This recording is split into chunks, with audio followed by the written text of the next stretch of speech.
Hello बच्चों, question पूछो में आपका स्वागत है। मेरा नाम है विशाल गंगवार और मैं हूं आपका मैथ्स टीचर। ओके, तो आज हम पुराने जो भी हमने पढ़ा है, जो भी लास्ट के 2 वीडियोस में हमने देखा है, उस पे आधारित कुछ सवाल करने वाले हैं। एक उदाहरण है हमारे पास, ओके, कि और ये सवाल बेटा मैं आपको बता दूं, अभी जो आगे 8 सवाल है मेरे पास, कुछ 8 क्वेश्चन बहुत इंपॉर्टेंट है, बिकॉज उससे आपका 8 जो सवाल है बहुत ही ज्यादा इंपॉर्टेंट है।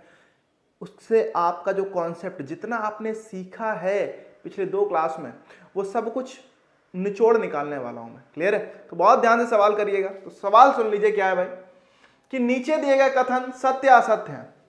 अब आपको पता करना है कौन सा, और कारण के साथ अपने उत्तर दीजिए। कारण के साथ आपको बताना है ये सत्य है असत्य है। सिर्फ ये नहीं है कि हाँ भाई वो सही गलत वाला बचपन वाला चल रहा है, पहला सही दूसरा गलत तीसरा सही चौथा गलत, ऐसा वाला ना करना बालक। देखो बता रहे हैं तुमको, ठीक है? क्योंकि क्या देना है आपको, एक चीज देनी है, वो है बच्चा कारण। क्या देना है भाई? कारण। तो कारण तो तभी दे पाओगे जब पढ़ के आओगे। ये कोई जय माता दी तो चल नहीं रहा है, हाँ भाई आंखें बंद की जय माता दी, टिक क्रॉस, ऐसा है क्या? ऐसा ना करना, समझ में आ रहा है? ठीक है, तो आओ चलो शुरू करते हैं। पहला सवाल है हमारे पास, क्या है बालक, कि प्रत्येक पूर्ण संख्या एक प्राकृत संख्या होती है। देखो यहां प्राकृत लिखा हुआ है, तो जरूरी नहीं है कि आपको किसी किताब में प्राकृत मिल जाएगा प्राकृतिक मिल जाएगा, दोनों एक ही चीज है। ओके बेटा, तो प्राकृतिक की ही बात कर रहा है, अगर आपको बता दूं। ठीक, तो बताओ भाई, प्रत्येक पूर्ण संख्या एक प्राकृतिक संख्या होती है? बताइए, क्या कहने का मतलब क्या है? क्या सभी पूर्ण संख्याएं प्राकृतिक संख्याएं होती हैं? बताओ, जल्दी से बोलो, सत्य है असत्य? जल्दी बोलो, कौन बोलेगा जल्दी से? बेटा नोट्स बनाते रहो, लिखते रहो अपनी कॉपी में। सवाल है कि प्रत्येक पूर्ण संख्या एक प्राकृत संख्या होती है। पहला सवाल है, सत्य है या असत्य? जल्दी से बताओ यार, इतना टाइम क्यों लग रहा है भाई? अच्छा, कितने लोग बोल रहे हैं सत्य है? सत्य क्यों बोलो सर? एक देखो, एक पूर्ण भी होती है एक प्राकृत भी होती है, ठीक है। 2 देखो, 2 भी पूर्ण होती है प्राकृत भी होती है।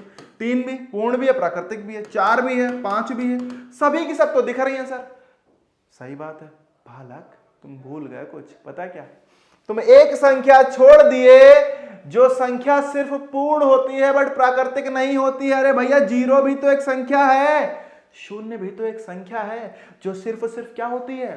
पूर्ण होती है। क्या होती है? पूर्ण, बट प्राकृतिक तो नहीं होती है। इसीलिए क्या हो गया, इन्होंने बोला था प्रत्येक, मतलब सभी होनी चाहिए, बट 0 एक ऐसी संख्या बच गई जो सिर्फ पूर्ण है प्राकृतिक नहीं है। तो इसीलिए हम क्या लिख लेंगे बच्चा, कि ये है हमारा असत्य। क्या है? असत्य है। क्या है भाई? असत्य है। क्यों? क्योंकि 0 या 0 एक पूर्ण संख्या है, परंतु प्राकृतिक या प्राकृत संख्या नहीं है। क्लियर है? समझ में आ रहा है? तो इस तरीके से आप अपना कारण लिख देंगे वहां पे, कि कारण आपका क्या है। ओके, तो पहला हमारा क्या है? असत्य है। क्यों? क्योंकि भाई 0 एक पूर्ण संख्या तो है परंतु प्राकृतिक संख्या नहीं है, इसीलिए बेटा क्या हो गया, ये असत्य हो गया। ठीक, अगला सवाल देखते हैं। अगला सवाल हमारे पास है, प्रत्येक पूर्णांक एक परिमेय संख्या होती है। हाँ भाई, तो बताओ कि प्रत्येक पूर्णांक, जितने भी पूर्णांक होंगे ये सभी के सभी परिमेय होंगे क्या? बोलो बोलो सर, ये क्या बात है, क्या पूछ रहे हो आप? अरे हम वही पूछ रहे हैं जो पढ़ाए हैं बालक। हम पूछ रहे हैं क्या सभी पूर्णांक परिमेय होते हैं? अरे उदाहरण लेके देखा, देखो कभी भी सवाल कभी ऐसा कुछ आए तो आप अपने दिमाग में उदाहरण निकालना शुरू करो। जैसे मैं लूं बेटा, पूर्णांक क्या होते हैं? मैंने लिया 2, एक पूर्णांक है। पूर्णांक आपको ध्यान होगा क्या होते हैं? 0 1 2 3 4 5, ऐसे चलते जाओ अनंत तक। इधर -1 -2 -3, यही तो सही पूर्णांक है। ऐसे चलते चलो। क्या ये सभी के सभी परिमेय संख्याएं होते हैं? तो ध्यान करो बेटा, इन सबके नीचे अगर मैं क्या लगा दूं, 1 लगा दूं, देखो सबके नीचे मैं 1 लगा सकता हूं। क्या होगा? सब p बटा q के रूप में हो गए। क्या सब में p और q पूर्णांक है? क्या q 0 के बराबर नहीं है? नहीं है सर। तो इसका मतलब क्या हुआ कि सभी के सभी पूर्णांक थे वो क्या हो गए? अरे भाई, पूर्णांक सभी के सभी क्या हो गए? परिमेय संख्याएं हो गई नहीं हो गई? और हम ये भी बोल सकते हैं एक और तरीके से, तो ये सत्य है। पहले तो चलो सत्य लिख देते हैं। क्या है बच्चा? ये सत्य है। ओके, अब सत्य अगर है, ये सही है मतलब, तो अब ये क्यों सही है? 2 तरीके से आप कारण दे सकते हो। क्या भाई, एक तो आपने कारण अभी एग्जांपल देके बताया, आप लिख सकते हो क्योंकि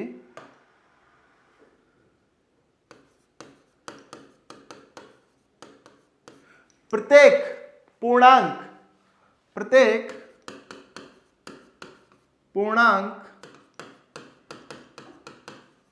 m को, मान लो m हमने पूर्णांक मान लिया, m को हम m/1 के रूप में लिख सकते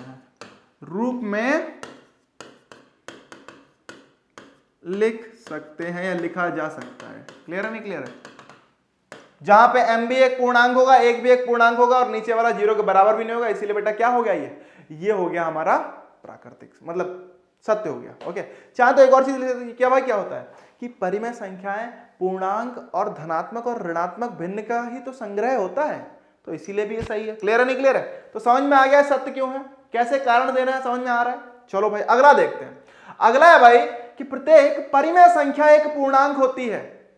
बोलो सर ये क्या बात हुई, प्रत्येक परिमेय संख्या, अब ये बोल रहे हैं कि सभी की सभी जितनी परिमेय संख्या है सब पूर्णांक है। बोलो जल्दी बोलो यार, अब देखो, अब जल्दी जल्दी बोलना शुरू करो, बिकॉज अब तो कॉन्सेप्ट क्लियर हो रहा होगा ना। अरे भेजे में जा रहा है, नहीं जा रहा है, ऊपर से जा रहा है जल्दी बोलो यार, नहीं जा रहा क्या, जा रहा है, दैट्स गुड, बढ़िया मस्त। जल्दी से इसी बात पे वीडियो को लाइक करो, अपने दोस्तों के साथ शेयर करो जितना कर सकते हो, जिससे कि उन्हें भी मस्ती के साथ पढ़ने का मौका मिल जाए, प्रॉपर फन करते हुए, मजे करते हुए पढ़ने का मौका मिले। क्लियर है नहीं क्लियर है? मैथ्स देखो एक बहुत ही मजेदार सब्जेक्ट है, बस इसको मजेदार तरीके से पढ़ना आना चाहिए।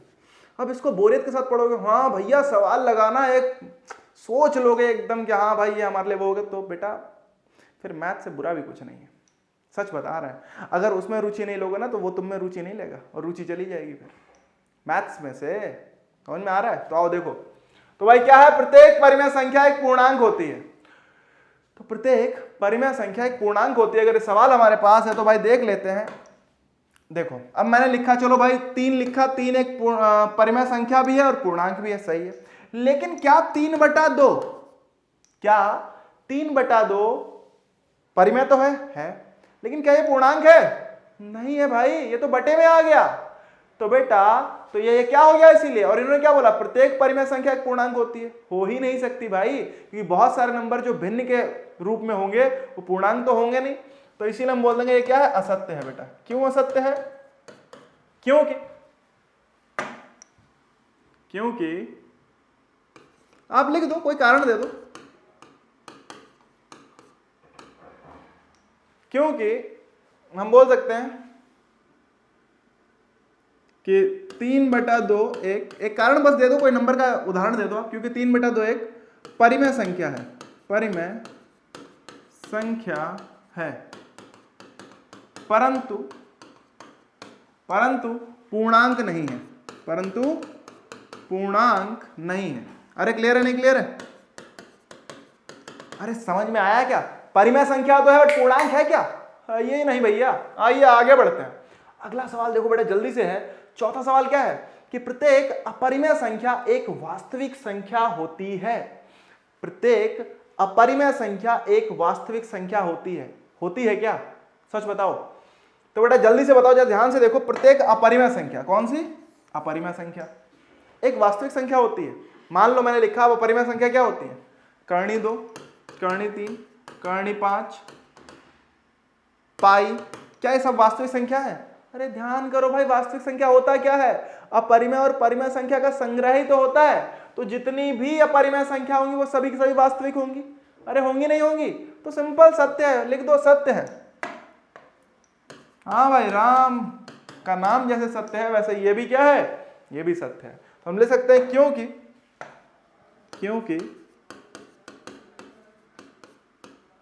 वास्तविक संख्या, क्योंकि हम लिख सकते हैं, क्या लिख दें, वास्तविक लिख दें, चलो अच्छा वास्तविक, क्योंकि वास्तविक संख्या परिमेय और अपरिमेय संख्याओं का समूह होता है, संख्याओं का संग्रह होता है। अरे क्लियर है नहीं क्लियर है? समझ में आ रहा है? अच्छा लिखते हैं, समझ में आ जाता सच बताना भाई। देखो थोड़ा बहुत, अब एक तो गणित के टीचर ऊपर से हिंदी लिखवा रहे हो तुम लोग हैं, इसीलिए थोड़ा थोड़ा लिखते रहो अपने आप। क्लियर है नहीं क्लियर है? हम गणित पढ़ा रहे हैं बेटा, हिंदी नहीं, ठीक है? समझ में नहीं आ रहा मेरी भाषा को समझिए। क्लियर है नहीं क्लियर है? अगला सवाल क्या भाई कि प्रत्येक प्राकृतिक संख्या एक पूर्णांक है। ओके, एकदम गणित में अव्वल दर्जा दिलाएंगे बच्चा, जल्दी से बस पढ़ लो। क्या आने वाला है कि प्रत्येक प्राकृतिक संख्या एक पूर्णांक है। हाँ भैया बताओ है या नहीं है? तो क्या सभी प्राकृतिक संख्याएं पूर्णांक हैं? बोलो सर ये क्या बात हुई? अच्छा प्राकृतिक संख्या क्या होती है जरा ध्यान से देखो, 1 2 3 4 5, कहां तक? अनंत तक। और ये सभी के सभी तो पूर्णांक भी है ना, ध्यान करो, धनात्मक पूर्णांक है। तो हम बोल सकते हैं हाँ है, सत्य है भाई, ये क्या है? ये भी सत्य है, क्योंकि हम बोल सकते हैं, क्या बोल सकते हैं कि जितनी भी प्राकृतिक संख्याएं होती हैं वो धनात्मक पूर्णांक होते हैं। तो बोल दो क्योंकि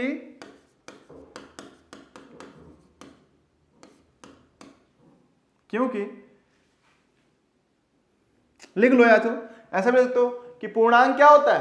प्राकृतिक संख्याओं, ऋणात्मक संख्याओं और शून्य का संग्रह ही तो होता है। तो आप ऐसे लिख, क्योंकि चाहो तो ये लिख लो, क्योंकि, चलो अच्छा ऐसे लिख दो, क्योंकि पूर्णांक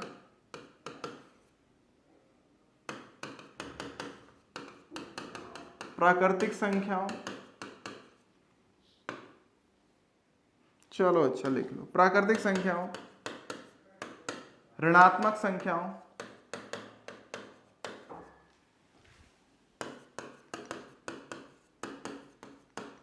और जीरो का संग्रह होता है। ध्यान है नहीं ध्यान है? क्लियर है? तो बेटा क्योंकि पूर्णांक जो होता है वो क्या होता है? प्राकृतिक संख्या और ऋणात्मक संख्या और जीरो का संग्रह होता है, इसीलिए बेटा ये क्या है? हम बोल सकते हैं सत्य है। अगला सवाल देखो भाई, छठा सवाल है, क्या है? प्रत्येक वास्तविक संख्या एक परिमेय संख्या होती है। तो क्या प्रत्येक वास्तविक संख्या एक परिमेय संख्या होती है? जल्दी से बताइए, जल्दी, फास्ट, कितनी जल्दी बता सकते हो उतनी जल्दी बता दो। ओके, तो भाई प्रत्येक वास्तविक संख्या एक परिमेय संख्या होती है, जल्दी से। तो बेटा ध्यान दो, क्या है? इन्होंने बोला प्रत्येक वास्तविक संख्या। अब वास्तविक संख्या क्या होती है? जितनी भी संख्याएं सब वास्तविक है। तो क्या सभी वास्तविक संख्याएं परिमेय संख्या होंगी? अच्छा ऐसा क्या? ध्यान करो, करणी 3 वास्तविक है, पर क्या है? परिमेय है? नहीं है। तो बोल सकते हो कि असत्य है। ये क्या है? असत्य है, सिंपल। क्योंकि बेटा वास्तविक संख्या किससे किससे मिलकर बनती है? परिमेय और अपरिमेय संख्याओं से मिलकर बनती है ना, तो ये हो गया असत्य। ठीक, क्यों हो गया? तो लिख लेना बेटा, उदाहरण ऐसे लिख दो, करणी 3 एक वास्तविक संख्या है, वास्तविक संख्या है परंतु परिमेय नहीं है। ओके, आप उदाहरण के तौर पे भी समझा सकते हो, अपना कारण जो आप दे रहे हैं वो उदाहरण देके भी समझा, जैसे ये उदाहरण दिया मैंने, ऐसे भी आप समझा सकते हो। कोई नंबर का एग्जांपल ले लो, आप उदाहरण ले लो, उसके तहत भी आप समझा दो, तब भी कोई दिक्कत नहीं है। सातवां सवाल है, जीरो एक धनात्मक पूर्णांक है। हाँ भाई, एक होता है ऋणात्मक, एक होता है धनात्मक। तो ध्यान करो, -1 -2 उधर वाले हो गए ऋणात्मक और ये हमारा हो गया धनात्मक। हो गया नहीं हो गया? अरे बउआ, बच्चा, बालक, जरा ध्यान करो मेरे बच्चा। क्या बताए थे कि जीरो ना इधर का है ना उधर का है, कहां वाला है? बीच वाला है भाई, मतलब बीच में आता है। ये धनात्मक और ऋणात्मक के बीच में आता है, वो बीच वाला नहीं समझना। इधर देखो क्या है, 1 2 3 4, ये गए हमारे धनात्मक, यहां आ गए हमारे शून्य भैया, और इधर है -1 -2 -3 -4, और ऐसे कहां गए? माइनस अनंत तक। अब ध्यान करिए कि ये भाई क्या थे? ये हमारे थे ऋणात्मक, मतलब निगेटिव वाले, ये हो गए हमारे धनात्मक। ओके, ये धनात्मक हो गए, ये हो गए ऋणात्मक। शून्य क्या था? ये तो न्यूट्रल थे भाई, तो आप लिख दीजिएगा असत्य है बेटा। क्या है? असत्य। कारण क्या है? लिख देना, क्योंकि शून्य ना ही ऋणात्मक और ना ही धनात्मक पूर्णांक है। क्लियर है नहीं क्लियर है? तो हम लिख सकते हैं कि जीरो, क्या लिखते हैं? जीरो ना ही धनात्मक और ना ही ऋणात्मक पूर्णांक है। क्लियर है नहीं क्लियर है? समझ में आ गया? अरे क्लियर हो रहा है बेटा? क्लियर हो रहा है तो जल्दी से लाइक करके बताओ ना कि हाँ भाई सर क्लियर हो रहा है। थम्स अप करके बताओ जल्दी से। वीडियो को इतना शेयर कर दो अपने दोस्तों से, जितने दोस्त हैं सबके साथ शेयर करो बच्चा, ठीक है? और अगर अभी तक नहीं जुड़े तो चैनल को जल्दी से सब्सक्राइब करो, जिससे कि आपसे कोई वीडियो मिस ना हो जाए। क्योंकि एक वीडियो मिस हुई ना, बीच में जैसे ही एक लिंक टूटी, एक वीडियो एक लेक्चर गया, तो बेटा समझ लेना कि उड़ गया। फिर आगे क्या होगा वो उससे जुड़ा हुआ होगा। ध्यान रखिएगा, ये गणित है भैया। क्लियर है? तो इसीलिए पूरा पढ़ते चलिए। अगला क्या है? कर्णीय 7 एक अपरिमेय संख्या है परंतु वास्तविक संख्या नहीं है। क्या आप बता सकते हैं कि कर्णीय 7 जो है एक अपरिमेय संख्या है? सही बात है। क्यों? क्योंकि कर्णी के अंदर क्या लिखा है? एक ऐसी संख्या लिखी है जो एक पूर्ण वर्ग नहीं है, तो यह अपरिमेय हो गई, ठीक। लेकिन क्या ये वास्तविक संख्या है या नहीं है? इन्होंने तो बोला नहीं है। ध्यान करो, जितनी भी अपरिमेय संख्या है वो सभी की सभी वास्तविक संख्याएं होती है नहीं होती हैं? तो लिख देना, सिंपल। ये वास्तविक संख्या भी है तो क्या हो गया? असत्य हो गया। असत्य हो गया। क्यों? लिख देना क्योंकि कर्णी 7 अपरिमेय भी है और एक वास्तविक संख्या भी है। ऐसे लिख दो बस, क्योंकि सभी अपरिमेय संख्याएं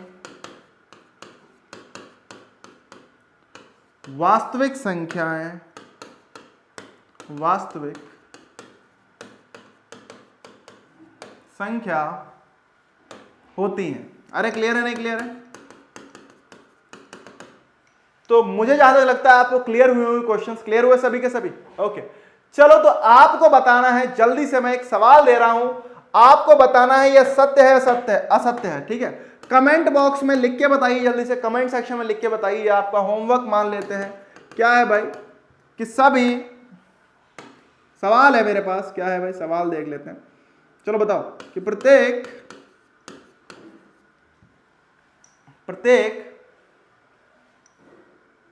पूर्ण संख्या एक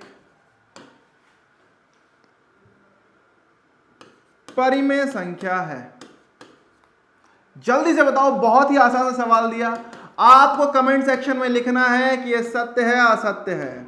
ओके, देखते हैं कितने लोगों को, कितने बच्चों को ये आता है। आता होगा तो कमेंट में लिख दोगा, नहीं आता होगा तब भी लिख देना कि सर आता ही नहीं सर। ओके, लिख के बताओ जल्दी से, असत्य है या सत्य है कि प्रत्येक पूर्ण संख्या एक परिमेय संख्या है।